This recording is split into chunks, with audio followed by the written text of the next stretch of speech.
म्हणून जगद्गुरु तुकोबराय सांगतात, हे माणसा, तू आता तरी सावध राहा. तुला सदैव याची जाणीव असू दे, जीवन क्षणभंगूर आहे, देह नाशवंत आहे, त्यामुळे तू अहंकार करू नको. हो, नाचणारा मोर आणि पैशाचा जोर आणि ताकदीचा जोर लय दिवस टिकत नाही. पहा, गरीबाचे लेकरू तुमच्याकडे आलं तर तुम्हाला चोर वाटतंय आणि श्रीमंताच्या घरावर बसलेला कावळा तुम्हाला मोर वाटतोय. शोकांती काय समाजामधली. म्हणून हे माणसा तू अहंकार का करतो? षटविकारावर आपल्याला विजय मिळवायचा आहे आणि त्यामध्ये क्रोध आणि अहंकार हे सगळ्यात मोठे शत्रू आहेत. आणि ते घरामध्ये जर आपण थोडी शांतता धरली सासू सुनानी, तर आपलं घर हे मंदिर झाल्याशिवाय राहणार नाही. एकदा एका कुटुंबामध्ये सासू सुनाची सारखी भांडणं व्हायची, रोज भांडणं. उठली की सासू म्हणायची उशिरा उठली, भांडी घासली नाही, धुणं धुतलं नाही, लगेच सुनाचा पट्टा सुरूच. असं झालं तसं झालं, रोज भांडणं, कट कट कट कट. एक दिवस सून कंटाळली आणि म्हणले आपल्या गावामध्ये एक साधू महाराज आहेत, त्यांच्याकडे जावं आणि काय उपाय मिळतोय का बघितलं. ती गेले, सांगितले महाराज आमच्या घरामध्ये धन वैभव भरपूर आहे पण सुख शांती नाही, रोज भांडणं आमच्या सासूची सुनाची. महाराज काहीतरी सांगा. मग महाराजांनी एक औषधाची बाटली दिली, हे औषध घ्या आणि भांडण सुरू झालं की औषध नुसतं तोंडात धरायचं, प्यायचं नाही, फक्त तोंडात धरायचं. ठीक आहे म्हणले, सोप आहे म्हणले. मग ती महिला आली, सकाळी सून उशिरा उठली आणि सासूने लगेच सुरू केलं. उशिरा उठली, 9ला उठणं असतं काय, अशी असती का सून? दोघीची कडाक्याची भांडणं सुरू झाली. सून बोलायला लागली की तेवढ्यात तिच्या लक्षात आलं की साधू महाराजांनी बाटली दिली. तिने बाटली घेतली, नुसती तोंडात धरली. बोलाव तो नसत, बोलायला काय येता येईना. आणि मग भांडण सुरू झालं आणि मग तिने साधूने सांगितलेली औषधाची बाटली आठवली, औषध घेतलं पण गिळलं नाही, नुसतं तोंडात धरलं. सासू इकडं ताना ताना करायला लागली, 2-4 वाक्य बोलली आणि गप बसली, कारण सून कुठं उत्तर देते. दुसऱ्या दिवशी लगेच असंच तिने हा प्रयोग केला, औषध नुसतं तोंडात धरलं. 4-5 दिवस झाले हा हा मानता. सासू काय म्हणली, आता भांडण ही पण आता काय बोलत नाही, ती पण शांत झाली. ती म्हणली आता चांगला फरक पडलाय, महाराजांची गाठ घेऊन येते. आली महाराजांकडे, दर्शन घेतलं. म्हणले महाराज असं काय जालीम औषध दिलं, आमची सासू इतकी शांत झाली, अजिबात काय मला भांडत नाही, असं काय औषध दिलं? ते म्हणले औषध, तुला कधी औषध दिलं? मग ती बाटलीमध्ये काय होतं? अगं पाणी होतं, पाणी, औषध काही नव्हतं. फक्त ते पाणी तू तोंडात घेतल्यामुळं तू बोलू शकत नव्हती, तुझं बोलणं बंद झालं, म्हणजे तू त्या भांडणाला प्रत्युत्तर दिलं नाही. तर खरं औषध तूच तुझं औषध आहे. तू प्रत्युत्तर न दिल्यामुळं, तोंडात पाणी असल्यामुळं तू काय बोलू शकली नाही आणि तू प्रत्युत्तर न दिल्यामुळं भांडण जागेवर थांबलं. तसं जरी आपल्याला कोणी रागात, आता हा दृष्टांत सिद्धांताला कसा जोडायचा, जरी कोण आपल्याला रागात बोललं तरी आपण नुसतं शांत बसायचं, प्रत्युत्तर द्यायचं नाही. बोलणारा 2 मिनिटं बोलेल, शांत बसेल, पण आपण हो की जो लगेच केलं तर भांडण वाढत जाते. जगद्गुरु तुकोबराय म्हणतात, कर्कशे संगती दुःख उदंड फजिती. जर कर्कशा असेल तर दुःख भरपूर आहे किंवा आपणच आपल्या दुःखाला कारणीभूत असतो. म्हणून आपण मनावर विजय मिळवला पाहिजे. जो मन जिंकतो तो जग जिंकल्याशिवाय राहणार नाही. विठ्ठला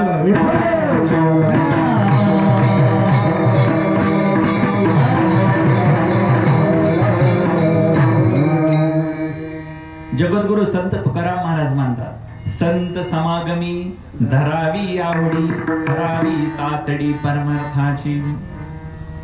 संत समागम, समागम म्हणजे सहवास, संगत, पण कुणाची? संतांची. झाली आजी दिन संतांचे दर्शन, झाली पापा तापा तुटी दैन्य गेले धावती. एवढा संतांचा महिमा सांगितलाय. संत संगती, आपण कुणाबरोबर संगत धरतो त्याच्यावर आपले विचार अवलंबून असतात. हो, पाण्याचा थेंब जर तव्यावर पडला तो क्षणात भस्म होतो.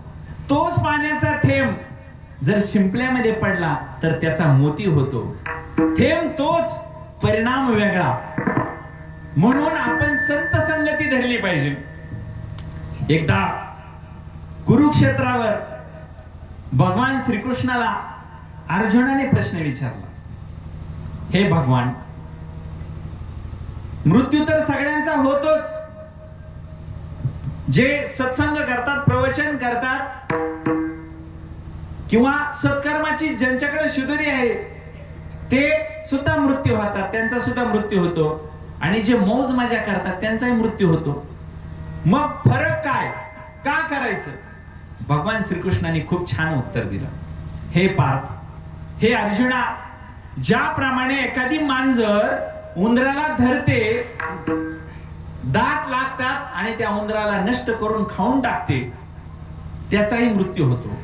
तीच मांजर आपल्या पिलांना दात लावते, अलगत उचलून एका ठिकाणाहून दुसऱ्या ठिकाणी पोहोच करते, मग त्याचा मृत्यू होत नाही. मांजर तीच, दात तेच, तोंड तेच, परिणाम वेगळा. उंदीर मरतो, मांजरीची पिल्ल जीवन राहतात. बरोबर? तसं आपण जर सत्कर्म केलं, काळ तर घेऊन जाणारच आहे आपल्याला, कारण देह नाशवंत आहे. पण सत्कर्म केलं तर काळ हा मांजरीच्या पिलासारखा आपल्याला अलगत उचलून दुसरीकडे सुरक्षित ठिकाणी नेणार आहे. आणि जर आपण सत्कर्म केलं नाही तर त्या उंदरासारखा आपल्यावर घाला घालणार आणि आपल्याला संपवून टाकणार. सत्कर्म केलं तर आपल्याला 84चा फेरा चुकणार आहे. बरोबर का? आणि जर सत्कर्म घडलं नाही तर आपल्याला हा 84 योनीचा फेरा पुन्हा राडगडग चालू आहे. जन्म मृत्यूच्या फेऱ्यातून आपली सुटका होणार नाही. म्हणून आपण नेहमी सत्कर्म केलं पाहिजे, जेणेकरून त्या काळाने सुद्धा मृत्यू तर येणारच आहे, प्रेमाने अलगत उचलून आपण त्याची प्रभूची लेकरे आहोत, अलगत उचलून दुसऱ्या ठिकाणी आपण पोहोचतो, म्हणजे तरावाया पार भव सिंधू. म्हणून आपल्याला सत्कर्म करायचं आहे आणि हेच आपल्या बरोबर येणार आहे. विठाला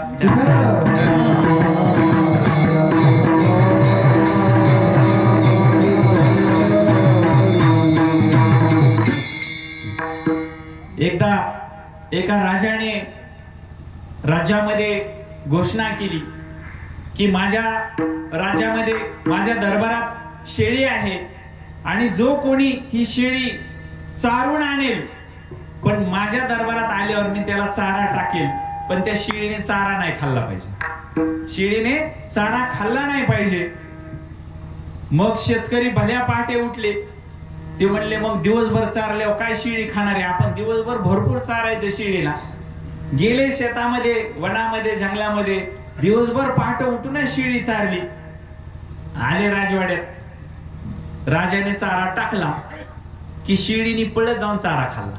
आता तुम्हाला तर माहिती शेळी कशी खाते, ही तर एक ठोंग खाणार, ती एक ठोंग खाणार. सगळे पराभूत झाले, पण त्यात एक हुशार होता. ते उठला, शेळी घेऊन गेला. शेळी ती गवताचा शेंडा खायला लागला की काठीने फटका मारायचा. शेळी गवत खायला लागली की काठीने फटका मारायचा. शेळी गवत खायला लागली काठीने फटका मारायचा. दिवसभर शेळीने फटका खाल्ला, मार खाल्ला. माघारी आले राजवाड्यात सायंकाळी. शेळी पुढं राजाने तो चारा टाकला. शेळीने चारा बघितला की आय आता काय खरं नाही आपलं. शेळीने तोंड फिरवलं, कारण चारा दिसला, खायला गेले की फटका मिळणार आहे. म्हणून शेळीने चारा खाल्ला नाही आणि तो जिंकला. सांगायचं तात्पर्य इथं की जर आपल्याला मोह, षटविकार, लोभ हे सतत आकर्षित करत असतात किंवा वाईट कृत्य करायला माणूस आकर्षित होत असतो, तसं आपण वाईट कृत्य करायला आपले पाऊल पडले तर मनरूपी छडीने, मनरूपी काठीने आपल्याला फटका मारावा लागेल.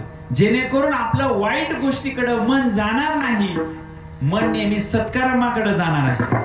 तेव्हा ह्या छडीचा मार आपल्या मनावर सतत पाहिजे, तेव्हा आपलं मन काबूमध्ये राहतं. मनाला नेहमी आपल्याला सतत आसक्ती असावी वाटते. आंबा पिकला की आंबा तोडावासा वाटतो, बरोबर. डोळे हे सौंदर्याचे पुजारी आहेत. मग आपले हे जे इंद्रिय आहेत विषय सुखाकडे धाव घेतात. तेव्हा ज्या ज्या वेळेस विषय सुखाकडे धाव घेणार आहेत त्यावेळेस मन रूपी छडीने जर फटका दिला तर आपण खऱ्या अर्थाने त्याच्यापासून आपली सुटका होणार आहे. विडाला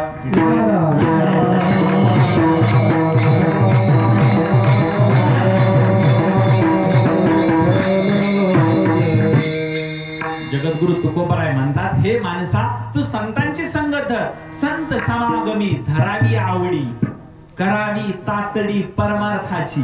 तातडी करायची, तातडी म्हणजे घाई करायची, संतांच्या संगतीची, संतांचा सहवास, चांगले विचार सुविचार, सतत चांगल्या लोकांच्या प्रेरणेने आपल्यामध्ये स्वभावामध्ये सुद्धा बदल होतो. मग करावी तातडी परमार्थाची. कशाची तातडी करायची? परमार्थाची. पण आपण तातडी संसाराची करतो. हरिपाठात माऊली असं म्हणतात, अवघाचा संसार सुखानं करीन, आनंदी भरीन तिन्ही लोक. आपण म्हणतो अवघाचा संसार माझाच करीन, आनंदी भरीन खिसे माझे. म्हणजे आपण सतत या संसाराला आसक्त असतो, चिटकून राहिलेला असतो. संसारात असं राहायचं जसं की एखाद्या चिक्कू मध्ये बिया असतात, त्या बियासारखं आपण संसारात राहायचं. बरोबर की बिया चिक्कू मध्ये असतात पण चिक्कूचा गर असतो त्याला चिटकत नाही. पण आपण संसारात असं राहतो आंब्याच्या कुई सारखं. आंब्याची कुई किती चुकून काढली तर रस राहतोच, किती धुवून काढली तर रस राहतोच. तुम्ही किती कीर्तन ऐकली तरी संसारात जीव गुंततोच. आपण जर म्हणलं ना चला आळंदीला, नाही नाही इकडं धाराय सोय नाही, चला पंढरपूरला, नाही नाही भरणं आलोय. सतत आपण संसारामध्ये इतकं गुंतलेलो असतो, म्हणूनच आपणच आपल्या दुःखाला कारणीभूत आहोत. जगद्गुरु तुकोबराय म्हणतात, संसार करी सकळ अलिप्त कमळ जळी जैसे. संसार कसा करायचा? कमळ जसं पाण्यात राहतं पण पाण्याचा स्पर्श होत नाही, तसं आपण संसारात राहायचंय पण संसाराचा स्पर्श होऊ द्यायचा. पक्षी अंगाने उतरते, पक्षी अंगाने